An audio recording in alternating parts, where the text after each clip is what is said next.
Olá pessoal, tudo bem com vocês? Professor Marcos Daniel de Filosofia. Mais uma vez com vocês aqui nas nossas aulas do nosso ensino híbrido, Projeto Estudaí.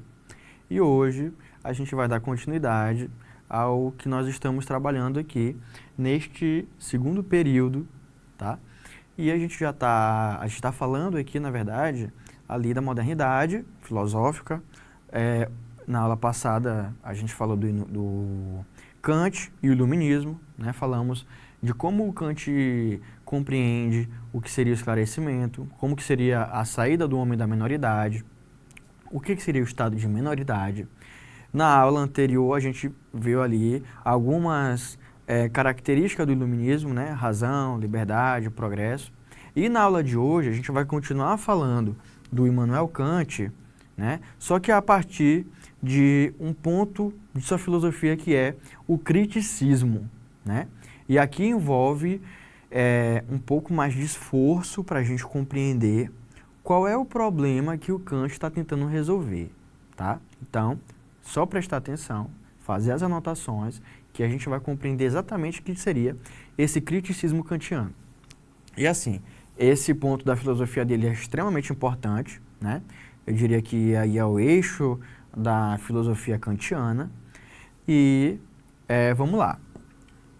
Eu, mais uma vez, vou deixar vocês aí com uma pergunta inicial. Então, vamos partir da seguinte indagação. Como a gente sabe que o que a gente conhece é verdadeiro? Então, a gente consegue ter acesso imediato à realidade, né? Será que a gente conhece as coisas como elas realmente são? A gente conhece as coisas como elas são? Ou apenas como elas aparecem para a gente? E aí, se vocês não entenderam a pergunta, vocês vão compreender já já. Porque ela vai mover aí o criticismo kantiano, a criação do criticismo kantiano. Mas antes de chegar lá, vamos falar o que levou Kant a formular essa filosofia, essa parte de sua filosofia crítica. O cenário do conhecimento do século XVII e século XVIII. Qual é o cenário do conhecimento? Então, depois do Renascimento, né, que é ali o início da modernidade, depois da Revolução Científica, com Copérnico, Galileu e Newton, a filosofia buscava fundamentar a ciência e explicar como o conhecimento humano era possível. Então, olha só, eu falei para vocês na aula passada, ou na aula retrasada, que com a modernidade, com o iluminismo, a gente nota que o que garante a correspondência entre o homem e o conhecimento não é mais a fé, mas a razão, né? E aí, a filosofia está buscando exatamente responder essa pergunta. Como a gente pode fundamentar a ciência e explicar como o conhecimento humano é possível? E para responder essa pergunta, antes do Kant, já tinha duas correntes filosóficas que diziam como o homem chegava ao conhecimento. E que duas correntes filosóficas eram essas? Era o racionalismo e o empirismo. Duas correntes filosóficas que vão dizer de maneira distintas a maneira como o homem chega ao conhecimento. Então vamos lá. O que o racionalismo diz? Como que o racionalismo afirma que o homem chega ao conhecimento? O racionalismo acreditava que a razão, por meio de ideias inatas e deduções lógicas, olha só, ideias inatas, deduções lógicas. O que seriam essas ideias inatas? Os racionalistas afirmam que os seres humanos já nascem com algumas ideias inatas. É como se, assim que a gente sai do ventre da nossa mãe, a gente já tem um script, né? Já tem ali algumas marcas que já estão escritas na nossa cognição, né? Então a gente já tem algumas ideias, alguns conhecimentos inatos, né? Vai dizer os racionalistas. Além disso, os homens chegam ao conhecimento a partir de dedução lógica. O que seria isso, professor? Dedução lógica. Né? A partir da dedução lógica e das ideias inatas, o homem poderia alcançar verdades universais e necessárias. Então, Vamos já explicar isso. Descartes afirma, como eu falei para vocês lá na primeira aula, penso, logo existo como certeza racional, independente da experiência. Então, olha só, vamos aqui saber do que a gente está falando. Os racionalistas dizem que o que garante a correspondência entre o homem e o conhecimento é a razão. A razão, apenas a razão. E para o homem chegar ao conhecimento, ele não depende da experiência. Então, a gente tem experiência, sensibilidade e racionalidade. Os racionalistas dizem que com a razão a gente chegou ao conhecimento. Eu já expliquei o que seriam as ideias inatas. Mas o que é a dedução lógica? Aquela frase, famosa frase, penso, logo existo, é uma dedução lógica. Por quê? Porque o Descartes, ele não está ali partindo de nenhum experimento físico. Ele está fazendo uma dedução racional e ele chega a uma conclusão geral, uma conclusão geral. Penso, logo existo. Então ele parte de premissas. De que ele pensa, né? Ele pensa assim, bom, por mais que eu tivesse, meu cérebro estivesse numa cuba, né, numa caixa, estivesse sendo manipulado por supercomputadores e estivessem aí simulando as minhas experiências, e na verdade as minhas experiências fossem ilusões, ele dizia, bom, eu estou pensando. E se eu estou pensando, eu existo. Então eu penso, logo existo. É uma certeza. A partir de uma dedução lógica. Vou explicar para vocês de uma maneira mais simples. Notem o seguinte argumento. Todo homem é mortal. Sócrates é homem. Qual é a conclusão que a gente tira disso? Sócrates é mortal. Todo homem é mortal. Sócrates é homem. Logo, Sócrates é mortal. Notem que eu parti de premissas universais para chegar a uma conclusão específica, né? Ou seja, todo homem, para Sócrates, uma pessoa específica, e Sócrates é mortal. Qual é a força que esse conhecimento tem de dedução lógica? Ele garante uma solidez, ele garante uma universalidade. O limite é porque a experiência humana aqui é deixada de lado. Há uma subestimação da experiência humana. Apenas uma valorização da razão, da dedução lógica e das ideias inatas, né? Por outro lado, o empirismo vai afirmar que o homem chega ao conhecimento de outra forma.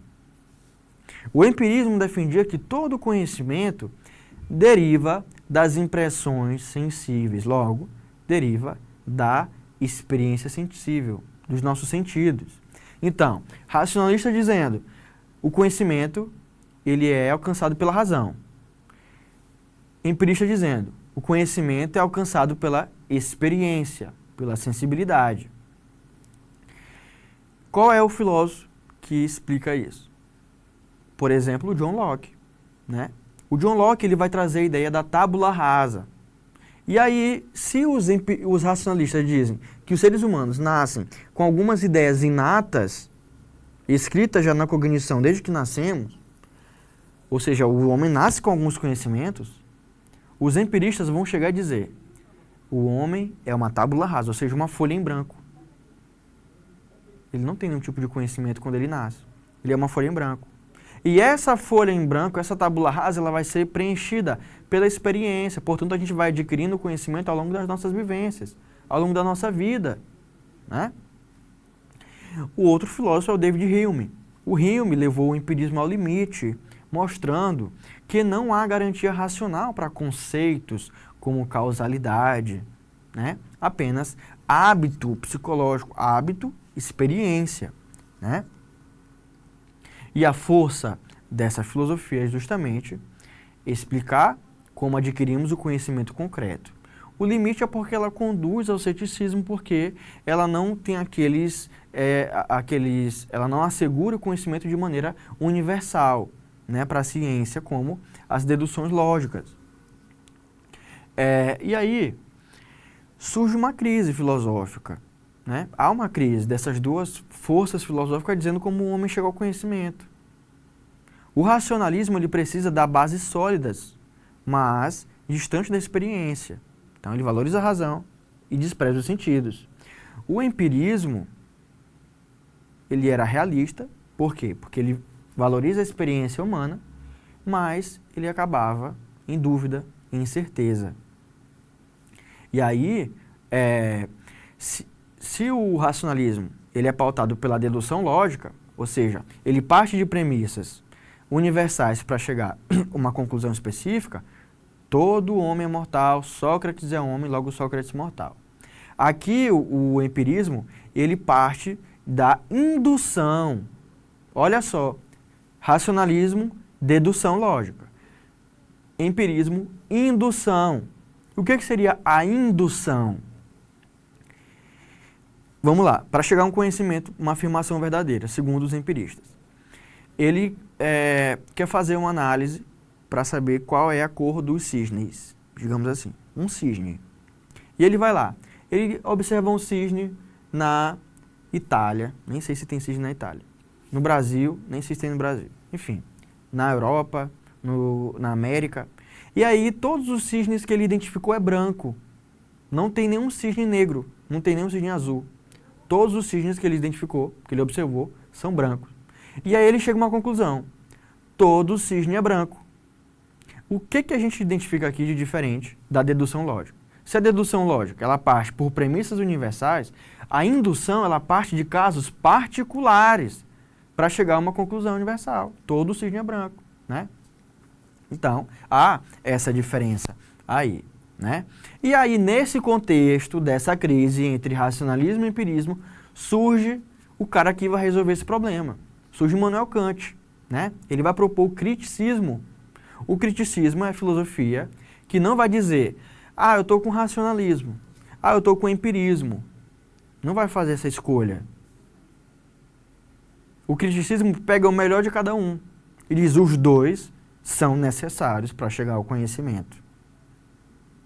Ele faz uma crítica da própria razão humana, investigando como o racionalismo, como o empirismo se articulam e ajudam o ser humano a chegar ao conhecimento.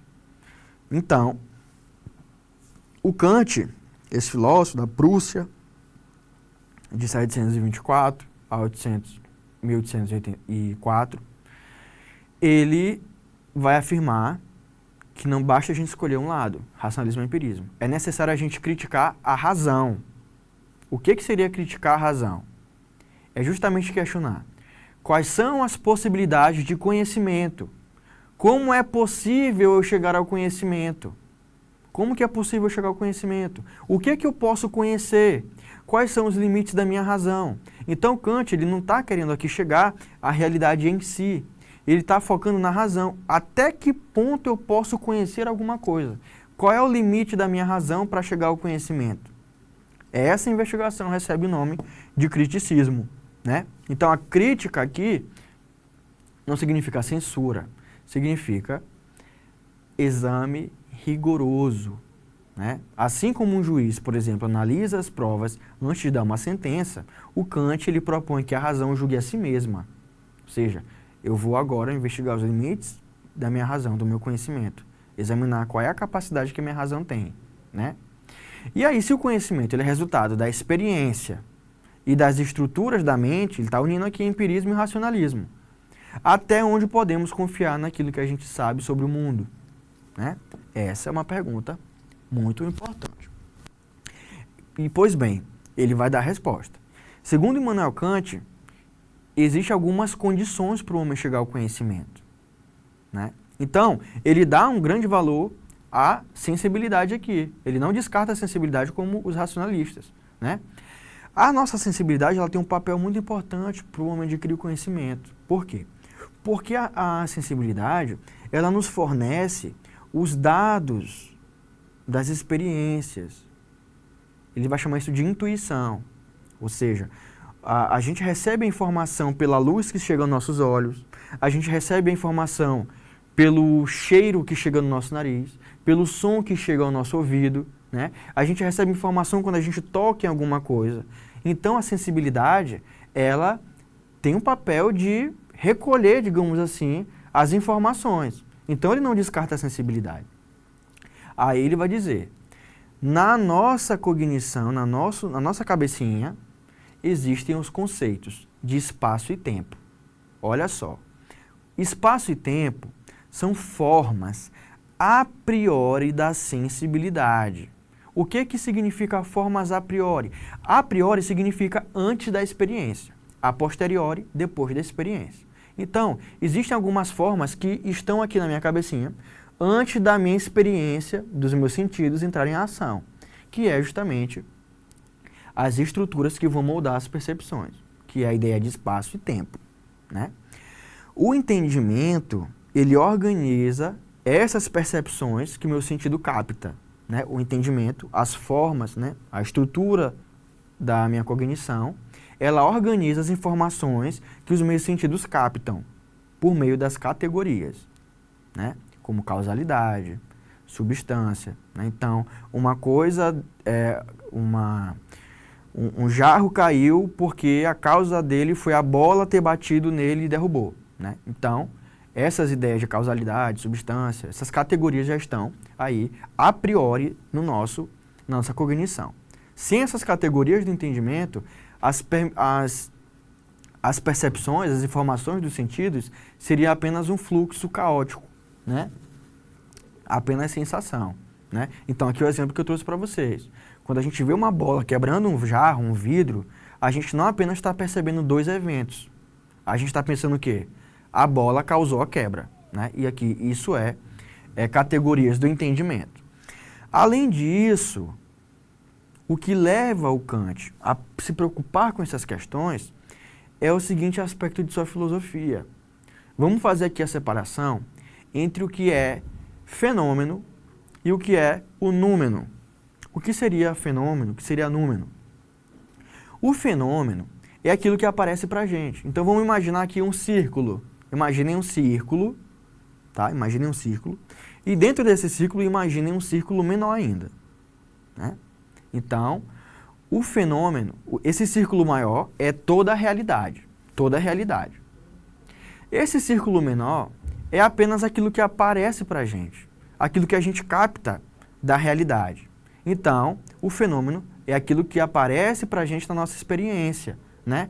Sempre condicionado pelas formas da sensibilidade, pelas categorias do entendimento. Pois bem, vocês vão perguntar, professor, tá, o fenômeno é aquilo que aparece para a gente. É esse círculo menor que está dentro do círculo maior. Mas o que seria o númeno? O númeno é esse círculo maior. É exatamente a realidade pura, a coisa em si, né? A coisa em si mesma. A realidade pura, a realidade em si, a gente não consegue acessar, vai dizer o Kant. Portanto, o número é a totalidade da realidade. Eu não consigo chegar à essência das coisas. Por quê? Porque quando a minha experiência capta as informações da realidade, há um filtro da sensibilidade. Muitas coisas se perdem nessas informações, né? Então não tenho como chegar ao conhecimento da coisa em si. Só aquilo que aparece para mim. E se eu só consigo conhecer o que aparece para mim, eu tenho que me preocupar com as estruturas do entendimento. Eu tenho que me preocupar com os limites do meu conhecimento, né? Então, a gente só pode conhecer os fenômenos, nunca o número, né? E aí o impacto disso é justamente a primeira vez que o homem passa a investigar o limite do seu conhecimento, né? A razão, ela não pode ultrapassar a sua própria estrutura. Ela não pode ultrapassar as suas próprias condições, né?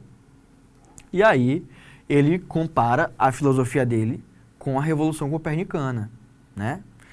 Copérnico mostrou que não é o Sol que gira em torno da Terra, mas é a Terra que gira em torno do Sol. E qual a relação que isso tem com a filosofia do Immanuel Kant? Kant, ele diz o seguinte: não é o sujeito que se conforma ao objeto, ou seja, não é o ser humano que vai se preocupar em chegar à essência da realidade, à essência das coisas, mas o objeto que deve se conformar às estruturas do sujeito, ou seja, a gente deve se preocupar apenas com o que a gente consegue conhecer da realidade.